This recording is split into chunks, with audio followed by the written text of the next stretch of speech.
અપમ તો તમે ખાતા જ હશો, પરંતુ આજે આપણે એક અલગ જ પ્રકારના અપમ બનાવીશું જેને તમે કદાચ ક્યારેય ખાધા નહીં હોય, જે સ્વાદમાં એકદમ લાજવાબ, પ્રોટીનથી ભરપૂર અને હેલ્ધી પણ છે. તો વિડીયોને સ્કીપ કર્યા વગર અંત સુધી જોજો. આજની રેસીપી છે હાઈ પ્રોટીન એવા સ્પ્રાઉટના અપમ. પ્રોટીન પેક અપમ બનાવવા માટે 250 ગ્રામ મગ લેશું, જેને મેં રાતે પલાળી રાખ્યા હતા. સવારે તેનું પાણી નીકાળી 24 કલાક માટે ભીના કપડામાં મૂકી ફણગાવવા માટે રાખ્યા છે.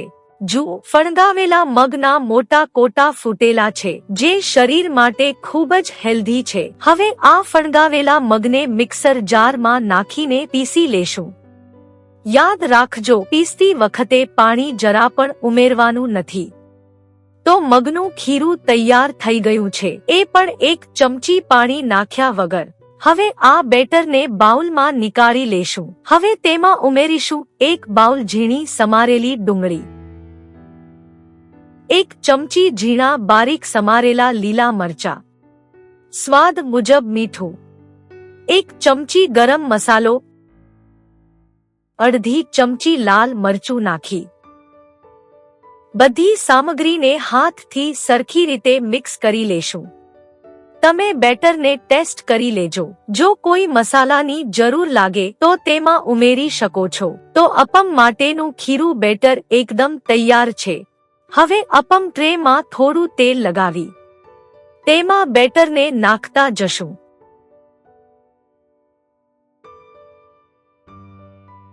ઉપરથી થોડું તેલ નાખીશું ને ગેસની ફ્લેમ લો રાખીને ઉપરથી પ્લેટ વડે ઢાંકી દેશું અને 5 થી 10 મિનિટ સુધી બેક થવા દેશું. તમે તમારા ગેસની ફ્લેમ મુજબ સમય એડજસ્ટ કરી શકો છો, કેમ કે દરેકના ગેસની ફ્લેમ જુદી હોય છે. તો 7 મિનિટ થઈ ગઈ છે, તો એક વાર ચેક કરી લેશું. તો અપમ સરસ ગોલ્ડન બ્રાઉન થઈ ગયા છે. તો તેને બીજી સાઈડથી બેક કરી લેશું ને થોડું તેલ નાખીને ફરીથી પ્લેટ ઢાંકી દેશું.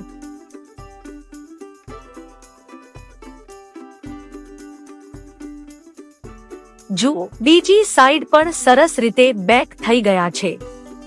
તો તેને પ્લેટમાં નીકાળી લેશું. બાકીના બેટરમાંથી આ જ રીતે બધા અપમ બનાવી લેશું.